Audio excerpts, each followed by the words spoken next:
सभी साथियों को नमस्कार। आज हम लोग विद्यालय नेतृत्व विकास कार्यक्रम SLDP के 6वें दीक्षा कोर्स टीचर्स इन एक्शन, जो कि सभी प्रधानाध्यापक को ARP और SRG को करना है और इसकी जो डेडलाइन है वो 30 सितंबर है। इसकी आकलन प्रश्नोत्तरी पर हम लोग बात करेंगे।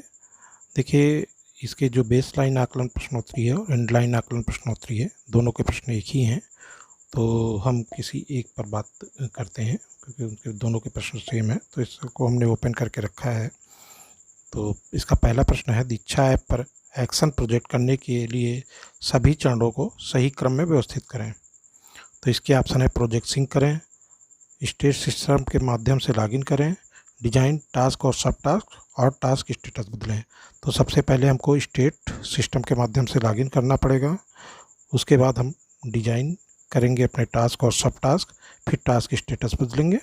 उसके बाद प्रोजेक्ट को हम लोग सिंक कर देंगे। अगले प्रश्न की तरफ बढ़ते हैं।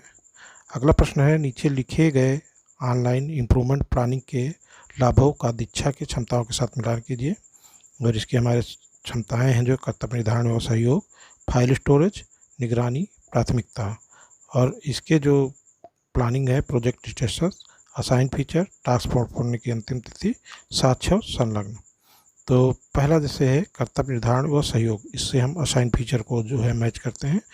फाइल स्टोरेज में साक्ष्य और संलग्न को मैच करेंगे क्योंकि साक्ष्य और संलग्न फाइल स्टोरेज में रहेंगे। फिर निगरानी जो है हम प्रोजेक्ट स्टेटस की करेंगे कि कौन से स्टेटस तक पहुंचा, और प्राथमिकता हमारी होगी टास्क पूर्ण करने की अंतिम तिथि। नेक्स्ट प्रश्न पर बढ़ते हैं। ये है, श्रीमान सुरेश उत्तर प्रदेश के एक सरकारी विद्यालय के प्रधानाध्यापक हैं। वह अपने विद्यालय में छात्रों की उपस्थिति से संबंधित समस्या का सामना कर रहे हैं और इस कारण अधिगम के वांछित परिणाम प्राप्त नहीं हो रहे हैं। श्रीमान सुरेश के लिए उपयुक्त नवाचार प्रोजेक्ट का चयन करना है। तो इसके ऑप्शन है, TLM प्रदर्शित करने के लिए टीचर मेला, अधिगम के स्तर को बनाए रखने के लिए ब्रिज कोर्स, और नियमित रूप से विद्यालय आने को लेकर छात्रों को प्रेरित करने के लिए लर्नर्स अटेंडेंस और उपयुक्त सभी। तो इसके लिए नियमित रूप से विद्यालय आने वाले छात्रों को प्रेरित करने हेतु लर्नर्स अटेंडेंस सबसे प्रभावी विकल्प होगा। इसको हम लोग टिक करते हैं और अगले प्रश्न की ओर आगे बढ़ते हैं। अगला है, श्रीमती सुशीला उत्तर प्रदेश के एक प्राथमिक विद्यालय की प्रधानाध्यापिका हैं। कोविड महामारी के दौरान वो इस बात को लेकर चिंतित हैं कि उनके विद्यालय के शिक्षक तकनीक का उपयोग कर छात्रों को पढ़ाने में सक्षम नहीं है। उनके लिए उपयुक्त एक्शन प्रोजेक्ट का चयन कीजिए। इसके ऑप्शन है, शिक्षकों के वर्चुअल माध्यम से संबंधित प्रशिक्षण के लिए डिजिटल टीचर्स, टेलीफोन के माध्यम से 1-2 घंटे के शिक्षण के लिए डायलोलेशन, छोटे बैच में व्यवहारिक रूप से कक्षा लेने के लिए विलेज सर्किल, उपरोक्त सभी। तो सभी विकल्प सही हैं और सभी जो है अप्लाई किए जा सकते हैं। तो उपरोक्त सभी पर टिक करेंगे और अगले प्रश्न की ओर बढ़ते हैं। अगला प्रश्न है, श्रीमती सुनीता अपने विद्यालय में डिजिटल टीचर्स एक्शन प्रोजेक्ट का संचालन करना चाहती हैं। कृपया इस एक्शन प्रोजेक्ट से संबंधित टास्कों को सही क्रम में व्यवस्थित कीजिए। और इसके जो ऑप्शन हैं वो है, शिक्षकों से उनकी राय जाने या उनकी प्रतिपुष्टि लें, प्रोजेक्ट के लक्ष्य को निर्धारित करें और सभी को इसके बारे में बताएं, शिक्षकों के साथ वर्चुअल माध्यमों का सत्र का आयोजन करने की योजना बनाएं और शिक्षकों के साथ एक सत्र का आयोजन करें। तो सबसे पहले हमें प्रोजेक्ट के लक्ष्य निर्धारित करने होंगे और सभी को इसके बारे में बताना होगा। फिर उसके बाद शिक्षकों के लिए वर्चुअल माध्यम से सत्र आयोजित करने की योजना बनानी होगी और उसके बाद शिक्षकों के लिए एक सत्र आयोजित करना होगा। फिर शिक्षकों से उनकी राय या प्रतिपुष्टि जानेंगे। तो इस क्रम में लगा के सही क्रम में लगा दिया है। आगे बढ़ते हैं अगले प्रश्न की ओर। अगला प्रश्न है, अपने विद्यालय में डिजिटल प्रोजेक्ट के कार्यान्वयन के दौरान श्रीमती सुनीता को किन बातों पर ध्यान देने की आवश्यकता है? शिक्षकों की प्रगति के बारे में, उन्हें समझ प्रदान करने के लिए नियमित रूप से उनके साथ चिंतन मनन चर्चा करें, कार्य के शुरू होने के साथ ही कार्य की स्थिति को पूर्णता में बदल दें, शिक्षकों की प्रगति की स्थिति को देखते हुए लक्ष्य को बदलते रहें, उपरोक्त सभी। तो इसके लिए उन्हें शिक्षकों की प्रगति के बारे में उन्हें समझ प्रदान करने के लिए नियमित रूप से उनके साथ चिंतन मनन एवं चर्चा करना होगा।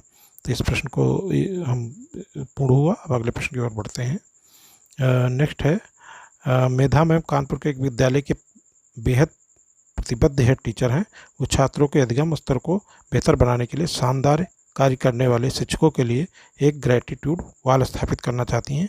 कृपया ग्रेटिट्यूड वॉल एक्शन प्रोजेक्ट के लक्ष्य का चुनाव करने में उनकी सहायता करें। इनके ऑप्शन हैं, सभी शिक्षक सम्मानित किए जाएंगे, सभी शिक्षकों को आंतरिक रूप से प्रेरित करने के लिए, छात्रों को सीखने के स्तर का आकलन कर उस आधार पर प्रतिमाह बेहतर कार्य करने वाले 3 शिक्षकों को ग्रेटिट्यूड वॉल पर सम्मानित किया जाएगा। इनमें से कोई नहीं।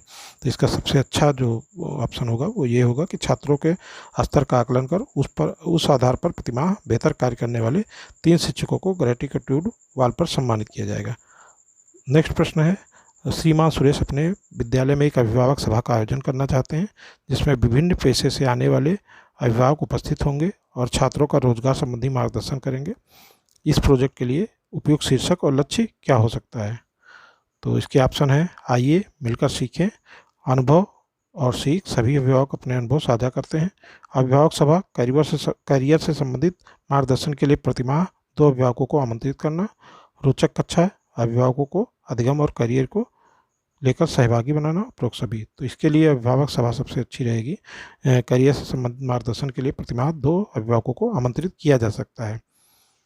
नेक्स्ट प्रश्न है, श्रीमान सुरेश एक विद्यालय की नेतृत्व करता है, वे शिक्षकों के लिए लर्नर्स क्लब नाम के एक एक्शन प्रोजेक्ट के सृजन के लिए दीक्षा ऐप का उपयोग करते हैं जहां सभी एक दूसरे की कक्षा का अवलोकन करते हैं और उस आधार पर प्रभावी अधिगम योजना बनाने के लिए एक साथ मिलकर मंत्रणा करते हैं। वे कौन से प्रमाण हो सकते हैं जिन्हें एक्शन प्रोजेक्ट के तौर पर प्रस्तुत नहीं किया जा सकता है? तो इसके ऑप्शन है, शिक्षकों के द्वारा मिलकर बनाए गए अधिगम से संबंधित योजना की तस्वीर, एक दूसरे की कक्षा का अवलोकन करते हुए शिक्षकों की तस्वीर, सभी शिक्षकों के अवलोकन के दैनिक योजना की तस्वीर और कक्षा का अवलोकन करते हुए श्रीमान सुरेश की तस्वीर। तो ये जो चौथा ऑप्शन है, कक्षा का अवलोकन करते हुए श्रीमान सुरेश की तस्वीर, ये कोई उसका प्रूफ नहीं होगा। तो नेक्स्ट बढ़ते हैं, दीक्षा पर एक्शन प्रोजेक्ट की विभिन्न विशेषताएं क्या हैं? इसके ऑप्शन है, लक्ष्य केंद्रित, समयबद्ध एवं इम्प्रूवमेंट पर आधारित, परिणाम आधारित और केवल हेड टीचर के द्वारा इसके लिए चयन किए जाने का विकल्प, समयबद्ध, समयानुकूल एवं तत्परता का गुण, लक्ष्य केंद्रित, सहयोगात्मक एवं फिक्स्ड। तो इसका जो लक्ष्य केंद्रित, समयबद्ध और इम्प्रूवमेंट पर आधारित इसका एक्शन प्रोजेक्ट होता है। तो नेक्स्ट प्रश्न पर देखिए 10 प्रश्न हो गए। अब हम अपना स्कोर देखते हैं। सभी प्रश्न सही हैं, तो आप इसको मदद से अपने प्रश्नों को कर सकते हैं या अपना लक्ष्य, अपना जो स्कोर है वो इम्प्रूवमेंट कर सकते हैं। बहुत बहुत धन्यवाद साथियों, आपका धन्यवाद।